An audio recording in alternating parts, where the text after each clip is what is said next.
Hello, അപ്പം ഞാൻ ഈ ശനിയാഴ്ചത്തെ വീഡിയോയിൽ പറഞ്ഞിട്ടുണ്ടായിരുന്നല്ലോ, വീട്ടിൽ പോവും ചേട്ടായുടെ കൂടെ രാവിലെ പോയി വൈകുന്നേരം തിരിച്ചു വരാമെന്നുള്ളതൊക്കെ. അപ്പോൾ അതിൻ്റെ കുറച്ച് കുറച്ച് വിശേഷങ്ങൾ കണ്ടാലോ. അപ്പോൾ രാവിലെ തന്നെ ഞങ്ങളൊക്കെ ഇറങ്ങിയിട്ടാ.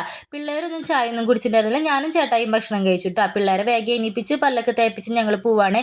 രണ്ട് ഭാണ്ഡം വേറൊന്നല്ല, ഒരെണ്ണം ചേട്ടായുടെ ബാഗും ഒരെണ്ണത്തിൽ നമുക്ക് ക്രാഫ്റ്റൊക്കെ എടുക്കേണ്ട അതിൻ്റെ കുറച്ച് സാധനങ്ങളൊക്കെ ഞാൻ ബാഗിലാക്കി വെച്ചിട്ടുണ്ടായിരുന്നു കേട്ടോ. പിന്നെ ഇവിടെ വന്നു കഴിഞ്ഞാൽ എൻ്റെ മെയിൻ സ്ഥലം ഇതാണ്, ഈ ഒരു കസേരയിൽ. പിന്നെ ഇവിടെ വന്ന് കുറച്ച് നേരം ഇരുന്ന് വർത്താനം പറഞ്ഞു. പിന്നെ ഇവിടെ വരുമ്പോൾ മാത്രം കിട്ടുന്ന ഒരു ശീലാട്ട എൻ്റെ സുട്ടമണികൾക്ക് കട്ടൻ ചായ കുടിക്കൽ, അതൊക്കെ കുടിച്ച്. പിന്നെ ഇവിടെ വന്നു കഴിഞ്ഞാൽ അറിയാലോ, എല്ലാവർക്കും ഇങ്ങനെ തന്നെയായിരിക്കും. സ്വന്തം വീട്ടിൽ വന്ന് അമ്മിച്ചി പിന്നെ എല്ലാ കാര്യങ്ങളും നോക്കിക്കോളും. അതുകൊണ്ട് പിള്ളേർക്കുള്ള ഭക്ഷണം കൊടുക്കലൊക്കെ അമ്മിച്ചി ചെയ്തു കേട്ടോ. പിന്നെ ഇത് ജീസൻ പുൽക്കൂട് ഉണ്ടാക്കണ്ടേ, അതിൻ്റെ പണിപ്പൊരിയാണ് കേട്ടോ ആ കാണുന്നത്. അപ്പോൾ അതിൽ നിന്ന് ഞാൻ കുറച്ച് സ്ഥലമൊക്കെ ഒതുക്കി പറക്കി, എനിക്ക് ക്രാഫ്റ്റ് ചെയ്യണമല്ലോ, അതിനുള്ള സ്ഥലമൊക്കെ ഉണ്ടാക്കി.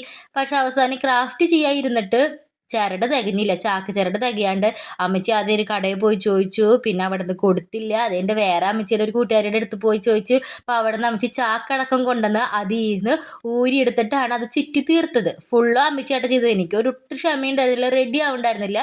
പിന്നെ ഇവിടെ UDF ആട്ട ജയിച്ച അതിൻ്റെ സ്ഥാനാർത്ഥിയാണ് പോണത്. എന്താ പറയുക, ആഹ്ലാദ പ്രകടനക്കില്ലേ.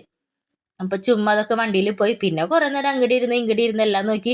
അതിൻ്റെ ഇടയിൽ കൂടെ ഞാൻ വെയിറ്റ് നോക്കിയായിരുന്നു, കണ്ടായിരുന്നു. വലിയ മാറ്റമൊന്നും ഇല്ല കേട്ടാ. എന്താ ചെയ്യുക, കുറയുമ്പോൾ കുറയട്ടെ, അല്ലാണ്ട് ഇപ്പം എന്തിട്ട് കാണിക്കാനാ. പിന്നെ ഉച്ചയ്ക്ക് ഞാൻ കടലയും അതുപോലെ കടല ഉരുളൻകിഴങ്ങും കൂടി വെച്ചതായിരുന്നു, പപ്പടമൊക്കെ വറുത്തത് കൂട്ടി തിന്നു. അത് കഴിഞ്ഞിട്ട് പിന്നെ ജീസന എന്തിട്ട് പുൽക്കൂടിന് വേണ്ടിയിട്ടുള്ള ഓരോ സാധനങ്ങളൊക്കെ മേടിച്ചതൊക്കെ എടുത്ത് കാണിച്ചു തരായിരുന്നുണ്ട്. നല്ല പൈസ മുടക്കിയിട്ടുണ്ട് ചെക്കൻ. അപ്പം ഞാൻ അതിൻ്റെ ഇടയിൽ ഇതവൻ കഴിഞ്ഞ പോലെ മേടിച്ചിട്ട് ആ ഒരു 3 രൂപങ്ങൾ ഞാൻ എനിക്ക് തരുമെന്നൊക്കെ ചോദിച്ച് ഞാൻ നോട്ടിട്ട് വെച്ചിട്ടുണ്ട്.